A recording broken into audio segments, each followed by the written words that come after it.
Okay, good morning po sa inyong lahat mga minamahal ko mga kababayan. Muli po, nandito na naman po ang inyong lingkod, Epipanyo Labrador, dito po sa ating programang Reaction Mo, Birat Ako. Okay, pero bagong lahat, binabati muna po natin ang lahat ng ating mga kababayan sa abroad, maging lahat ng mga kababayan po nating Epipanyo supporters. Good morning po sa inyong lahat. Sa mga kababayan po natin nagtatanong kung bakit hindi na tayo nagla-live, hindi muna po tayo magla-live. Tayo po ay mapapanood po ninyo, puro upload muna po tayo, no? So sa mga kababayan natin, kaya kung nag-aabang po kayo ng ating mga bagong mga birada, abangan po ninyo ang ating mga bagong mga upload. At syempre huwag niyo kalimutan na mag-share, mag-like. Syempre kailangan po ay mag-comment po kayo, para na sa ganun malaman po natin ang inyong mga saloobin. Okay, sa araw po ito mga minamahal ko mga kababayan, hindi na po natin patatagalin. Bibigyan daan po natin yung komento po ng ating mga kababayan ng kanilang mga reaksyon, no? So marahil kilala po ninyo itong lalaking ito. Ito'y madalas po natin napapanood mga panahon ng 80s yan. So napapanood po natin ito. Sikat na sikat po ito si Romnick. Okay. So isang aktor, no? So meron din siya mga pelikula na siya po ang bida, o siya po si Romnick Sarmenta. Yan. So sabi po niya dito, diyan sa screen natin makikita niyo, mababasa niyo rin po. Sabi niya, bakit takot na takot kayong marinig ng mga tao ang katotohanan? So ito pong pinatatamaan niya dito, mga DDS po to, no? Sabi niya, bakit takot na takot kayong marinig ng taong bayan ang katotohanan? Kasama na po dito sa pinariringgan niya yung mga bobo, mga tanga, siraulong 18 senador, no? Magugunaw ba ang mundo kapag naisiwalat ang mga kasamaan? Tama, di ba? Magugunaw ba ang mundo? Sabi niya, magugunaw ba ang mundo kapag naisiwalat, ang mga kasamaan? Ito padugtong niya. At kung gayon, mundo ba namin o mundo ninyo? So dito po napakaganda po ng kanyang komento eh. Diba? Tataka nga tayo eh. Bakit parang gustong-gustong naniniguro etong si Sara eh. Noong nakarang araw may nabasa din ako, komento din ni Romnick Sarmenta. Sabi niya, inosente daw siya. Pero bakit kumuha ng 16 na abogado? Yung inosente ba yun? Ang inosente, alam niyo mga kababayan, pag sinabing inosente ka sa kasalanan sa isang krimen, nasa iyo lahat ng katotohanan. Hindi mo kailangan ng katutak na mga veteranong abogadong sanay magsinungaling. Hindi sanay magsalita ng katotohanan, ha. Yung kinuha kasi ni Sara, yung po yung mga abogado rin, nung mga tulisan, nung mga hayop, kagaya po ng Batuan, kagaya po ni Erap, mga ano yun, mga ibang abogado pa to, abogado rin ni Tepes, puro mga abogado ng mga walang ya, mga siraulo, puro mga gago. Yan talagang kinuha ni Sara dahil isip-isip niya, naku, kailangan kung anin to kasi hindi niya na madadala sa drama eh, dalan dyan na eh. Diba? Akala niya hindi totoo ng gobyerno na pananagutin siya sa kanyang katiwalian. Nung malapit na, ayun na, kumilos na si Sara. Hindi daw niya unong pisa, nagpapakita siya, hindi niya haharangin, hindi niya pero nung malapit na, ayun na, humingi na ng saklolo doon sa Korte Suprema na wag maituloy yung ba't kaya takot na takot siya, no? Takot na takot sila. Hindi naman siya ikukulong. Ang pag-uusapan lang mo, kailangan patunayan kung totoo bang walang pera si Sara, patutunayan kung ilang yung laman ng kanyang bank account. Pati yung mga DDS, takot na malaman. Ayaw niya pong malaman ng katotohanan. Titignan lang naman. Hindi, pag hindi totoo, hindi naman siya makukulong. Hindi naman siya ma-impeach. Diba? Oh, yung katiwalian niya doon sa DepEd, pag hindi naman napatunayan yun, pag mas sapat yung ebidensya niya, hindi siya makukulong. Kung mas sapat ang ebidensya niya na hindi siya nagloko sa DepEd. Lalong-lalo na sa OBP, pag napatunayan niya kung sino-sino yung mahigit 400 na empleyado na yun, na pinangalanan lang niya ng pinangalanan, pero wala naman pala mga birth certificate. O lalong-lalo na yung mga ghost student dun sa DepEd. Diba? Ganun lang naman kasimple, nagtataka nga tayo eh. Bakit takot na takot? Na malaman ng mga DDS yung katotohanan. Ano, takot din kayo dahil isa kayo sa mapapahiya, masusupalpal. Nga pag nakita nyo yung katotohanan. Eh, nako. Kaya tama po yung sinasabi ng ating kapatid na si Romnick Sarmenta. Bakit takot na takot kayong marinig ng mga tao ang katotohanan? Diba? Wala tayong magagawa. Maraming na-impluwensyahan sa kasinungalingan ni Sara. Siyempre, hindi lang na-impluwensyahan, nadadala niya sa kanyang kadramahan. Ganun lang naman kasimple yun eh. Okay, so dumako po tayo sa pangalawang reaction po. Okay, pangalawang reaction po na kung saan ang magre-react po dito, mga minamahal ko mga kababayan, ay ito pong si Sara. Yan. So, bigyan daan po natin yung reaksyon ni Sara. Sabi ni Sara, ang batikos at sistematikong atake laban sa Office of the Vice President ay hindi naging sapat para tayo ay huminto at mabigo. Okay. So, gusto niyang sabihin na inaatake ang OBP. Sa totoo lang, mga minamahal ko mga kababayan, wala itong pinagkaiba si Sara kay Harry Roque.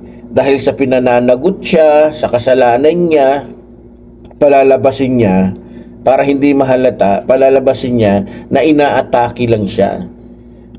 Pinupolitika siya. Samantalang, hindi naman siya pinopolitika. Kailangan niyang sumagot, kailangan niyang panagutin yung mga kasalanan niya. Ngayon, yun ang nagiging palusot niya. Kumbaga, style ng tatay niyang bulok, style ng tatay niyang tanga, style ng tatay niyang bobo, style ng tatay niyang abno. Diba? So, sabi niya, hindi naging sapat para tayo ay huminto at mabigo. Sa ngayon, sa ngayon kasi wala pa, hindi ka pa umiiwas ka kaya hindi nagiging sapat ang galawan ng hindi nagiging sapat yung tama sa iyo ng katotohanan kasi nakakaiwas ka, pa-abroad ka na nga lang dahil gusto mong makaiwas sa katotohanan, ayun, pa-abroad ka at naniniguro ka. Alam niyo ba bakit pa-abroad si Sara? Dahil alam niya anumang oras lalabas na yung kanyang warrant, yung kanyang ICC warrant, no? So kaya ang ginagawa niya puro laboy, puro gala. Bakit siya gusto niyang gumala papunta sa ibang bansa? Ang nakikita ko diyan, para kung sakaling may matunugan na nandiyan na nga, lumabas na sa Pilipinas na yung warrant, madali na siya makaka-eskapo. Kasi pag nandito siya sa Pilipinas, mahihirapan siya at di na siya makakakilos. Yan pong mangyayari sa kanya. Kaya sabi ko, pero pag natsambahan naman siya, ay doon na. Yari siya. Pati yung mga bodyguard niya, walisan lahat yan. No? Walang magagawa yung mga bodyguard niya. Pwedeng ipagtatapon niya pwedeng ipaghahagis ni Torre. Diba? Pwedeng ihagis ni Torre lahat ng bodyguard niya. Kahit pag-kernel ka pa Diba? So, sa ngayon, hindi pa siya pero dito hindi ako sangayon sa sinasabi yung hindi bigo. Bigo siya. Paano niya hindi nasabing hindi bigo? Ang dami ng kabiguan na dumating sa buhay niya. Unang-una, yung kabiguan nilang patalsikin si Pangulong Ferdinand Marcos Jr. Yung kabiguan nila na patalsikin si Romualdez.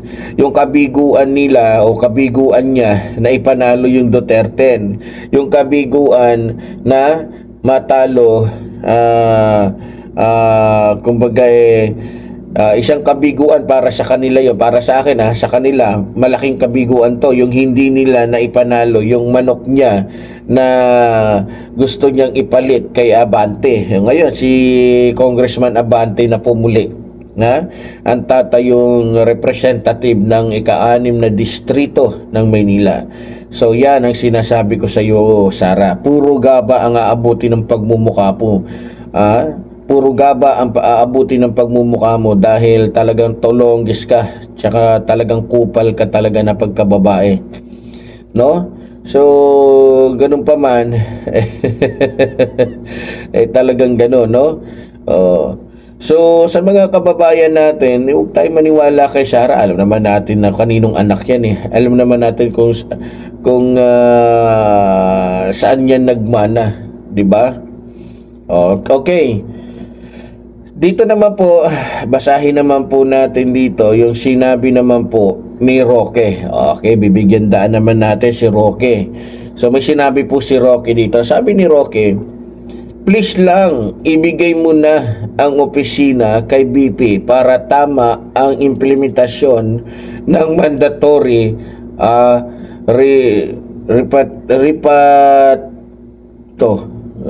repatriation. Ayan, ano sabi niya. So, kung titingnan po natin dito, mga minamahal ko mga kababayan, atat na atat si Roque na ibigay kay Sara, ha? Gustong-gusto niya. Parang uwing-uwi na si Roque sa Pilipinas, no? Ang kapal ng pagmumukha ng gagong ito, tong abnormal na to. Talagang masasabi ko dito kay Roque, siraulo talaga tong baliw na bakla na to, no? Dapat lang talaga tawaging bakla tong hayop na to dahil mas matapang pa si Laila de Lima dito. Magaling lang yung bunganga nito. Itong si Roque, pagka ito, sarap paputokin ng pagmumukha nito eh. Sa totoo lang, kung ako lang kakaharapin nito, wawasakin ko talaga yung pagmumukha nito, yung bunganga nito. Baka mga 1 o 2 suntok lang magang-maga ang mukha nito sa akin. 'Di ba? Miro mo atat na atat. Ang gusto niyang ipalit kay Pangulong Ferdinand Marcos Jr. na maraming nagagawa. Yung isang mandurugas, isang magnanakaw, gustong-gusto niya. Ang kapal ng pagmumukha. Ang gusto niyang ipalit yung matigas din na pagmumukha na katulad niya. 'Di ba? Anong gusto mo, Roque? Kaya gusto mong ipalit si Sara dahil para makapunta ka uli dito, para makabalik ka, para hayahay ka, hindi ka makapanagot, bobo ka pala eh. Sisiguraduhin ko sa iyo, Roque, na mabubulok ka muna sa kulungan bago pa mangyari yung mga gusto mo. Mabubulok ka muna, diyan ka na sa kulungan mano. Kaya konting taste na lang, Roque, huwag ka mag-alala. Mapapasa kamay ka rin ng batas. Yan lang masasabi ko sa yung kupal ka. No? Kaya kung saan ka mang impero naroroon ngayon, ayusin mo lang yung pagtatago mo. Dahil pag nahuli kang baboy ka, sisiguraduhin ko sa iyo kung gaano kataba yung katawan mo ngayon, siya naman payat na katawan mo pag nasa loob ka na ng kulungan. Dahil sisiguraduhin ko sa iyo, yung karit mong mata, yung kirat mong mata na yan, magiging 2 na yan. Imbis na 1 lang, magiging 2 na. Kapal ng pagmumukha mo, ang galing mo gumawa ng kwento kang bakla ka. Patunayan mo muna yung sarili mo sa hukuman na wala kang kasalanan bago ka magsalita ng magsalita. Pagdating naman doon sa Quadcom, mukha kang tae, mukha kang igit. 'Di ba? Alam niyo mga kababayan, talagang baliw to si Roque, 'di ba? Talagang napaka-sira ulo talaga. Gusto niyang ipalit si Sara. Hindi pa nga nasasagot ni Sara yung mga nananakaw niya. Hindi pa nga nasasagot ni Sara yung mga kalokohan niya, katiwalian niya. Tapos gusto ni Roque ipalit na kaya, no? Kapal lang pagmumukha mo. Alam ng taong bayan, Roque, kung anong dahilan mo, ba't gusto mo si Sara ang ipalit para makaligtas ka sa kasalanan mong hayop ka. Ang dapat sa'yo, pinapiring squad ka, hindi ka naman kaya tinatadtad ka unti-unti.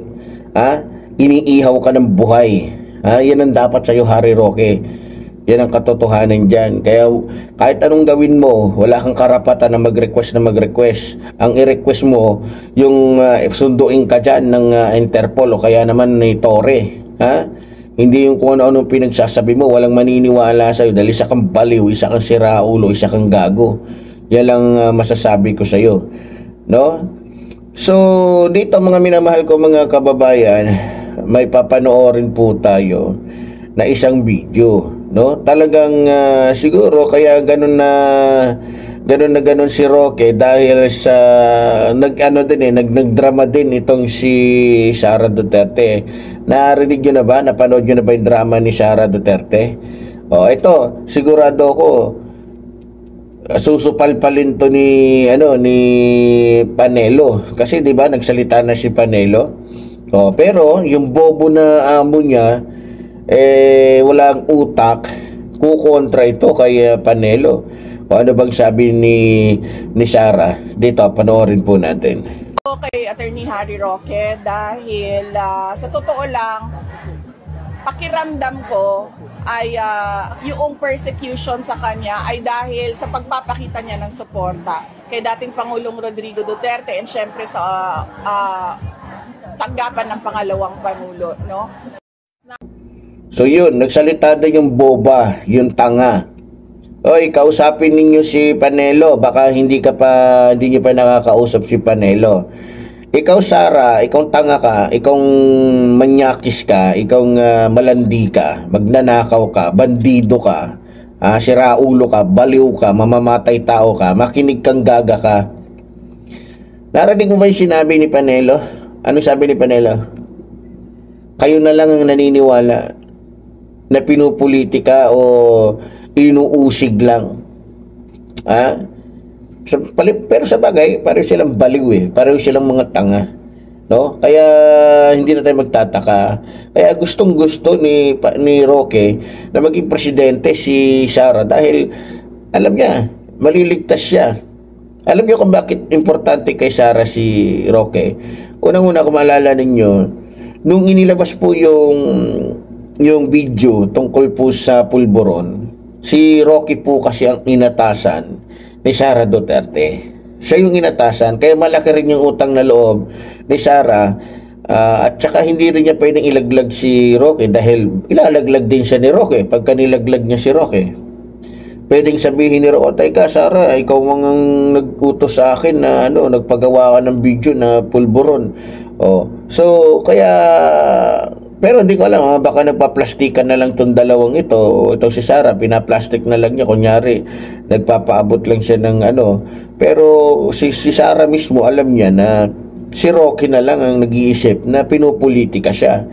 Diba? Siguro, dahil sa takot lang ni Sara na baka mamaya ikanta ako ni Roque na ako yung nagpagawa ng video na para sirain si Bongbong. Tapos, siyempre masisira siya ngayon, 'di ba? Masisira siya, simpatya ng taong bayan sa kanya na naluloko pa niya hanggang sa ngayon, mababawasan lalo. Kaya nababawasan lalo na pagka nalaman na yung video na yon na ipinakalat ni Roque, siya talaga ang pinaka-author nun. Naniniwala ako na siya talaga kasi wala namang ibang, bago nangyari yung video na yon, yung pulburon video na yon, si Sara ang unang nagpapahiwatig ng mga kagaguhan na yon, di ba? Excuse me po. So ganun pa man, mga minamahal ko mga kababayan, para sa akin, dapat tapusin na ni Sara kung ano man yung dapat niyang tapusin. Ano ba yung tatapusin niya? Yung problema niya. Humarap siya para nang sa ganun ay malaman ng taong bayan ang katotohanan. Makita ng taong bayan kung ano at sino talaga siya at ano ang katotohanan sa likod ng kanyang mga kasinungalingan.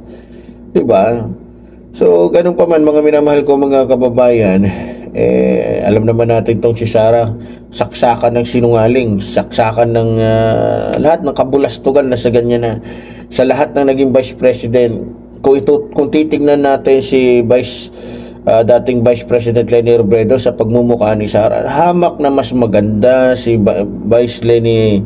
President Leni Robredo, napakabait.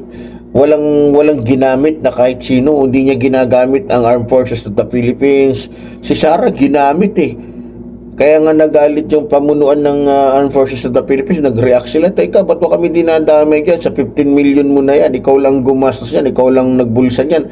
Tapos kami ngayon, isasama mo, ituturo mo, gagamitin mo pa yung namin, yung certificate na binibigay namin. Diba? Ito yung kabulastugan na yun. Hindi gawain niya ng matinong Vice President, maniwala kayo. Hindi gawain niya ng isang matino.